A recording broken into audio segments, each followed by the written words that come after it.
LVIV, Ukraine, AP, the heat on the train was as thick as the anxiety. Ukrainian survivors of one of the most brutal sieges in modern history were in the final minutes of their ride to relative safety.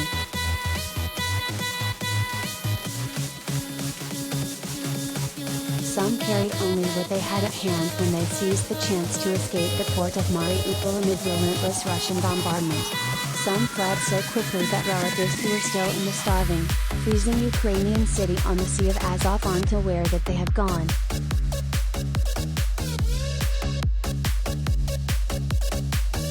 There is no city anymore, Marina Gava said. She wept in the doorway of a crowded train compartment that was pulling into the western Ukrainian city of Lviv.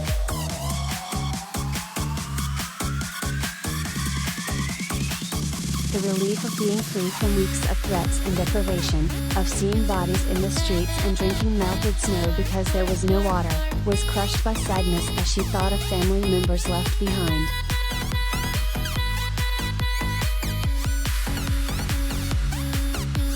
"I don't know anything about them," she said. "My mother, grandmother, grandfather and father. They don't even know that we have left."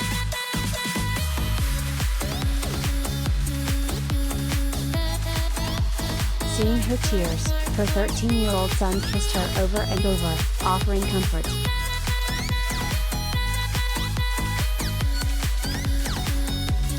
Mariupol authorities say nearly 10% of the city's population of 430,000 have fled over the past week, risking their lives in convoys out.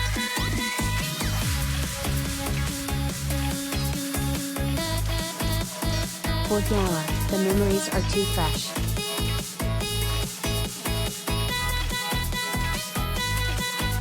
For 3 weeks, she and her son lived in the basement of Mariupol's Palace of Culture to hide from the constant Russian shelling, moving underground after the horizon turned black with smoke.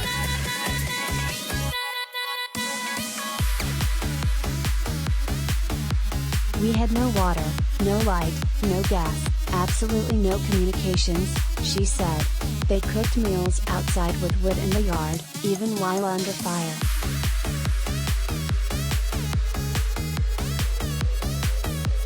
Even as they finally fled Mariupol, aiming to reach trains heading west to safety, Russian soldiers at checkpoints made a chilling suggestion: it would be better to go to the Russian-occupied city of Mariupol or the Russian-annexed Crimean Peninsula instead.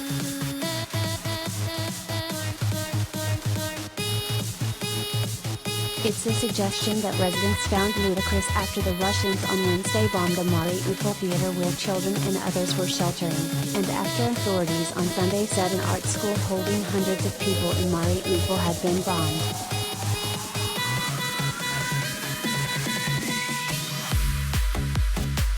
For hours on Sunday's train journey, survivors shared their experiences with fellow passengers.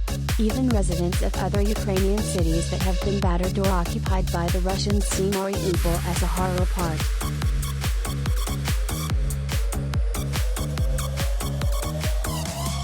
One resident of Mariupol, Marina Sobchuk, shared a train compartment with a Mariupol family. She bought them food, she said. They had nothing, only a small bag.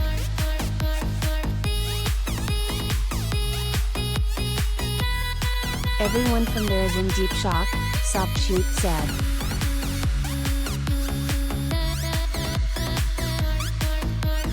She recalled seeing convoys from the besieged city on the road. "There's a way to tell a Mariupol car," she said. "They have no glass in their windows."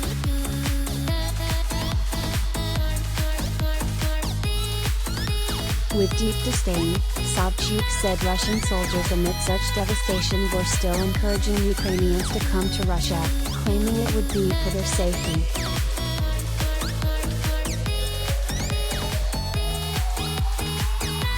The Mariupol City Council has asserted that several thousand residents were taken into Russia against their will over the past week.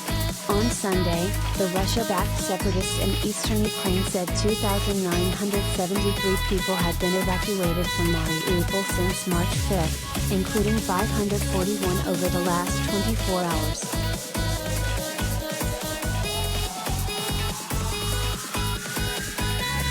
The train of survivors on Sunday afternoon approached the central station of LVIV, the city near Poland that has absorbed an estimated 200,000 people fleeing other areas of Ukraine.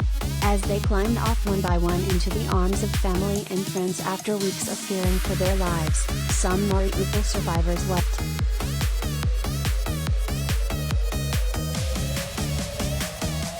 A mother embraced a red-faced, teary teenage boy at the foot of the steps.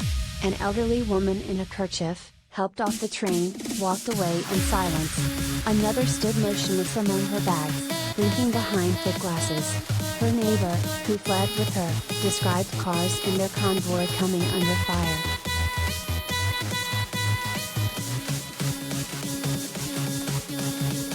Her hair askew, clutched by family, Olga Nikitina cried on the platform.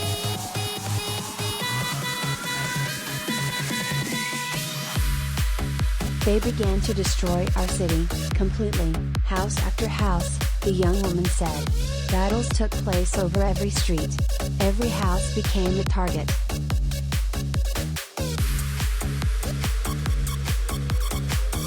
Gunshots blew out the windows. When the temperatures in her apartment dropped below freezing, Nikitina moved in with her godmother, who has cancer and takes care of her elderly father. Ukrainian soldiers later came and warned them that their house would come under fire.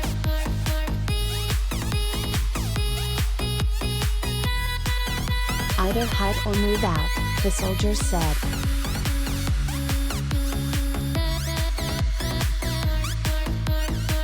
Nikitina left. The others were too fragile to flee. Now, like so many Mariupol survivors who escaped, she doesn't know the fate of those left behind.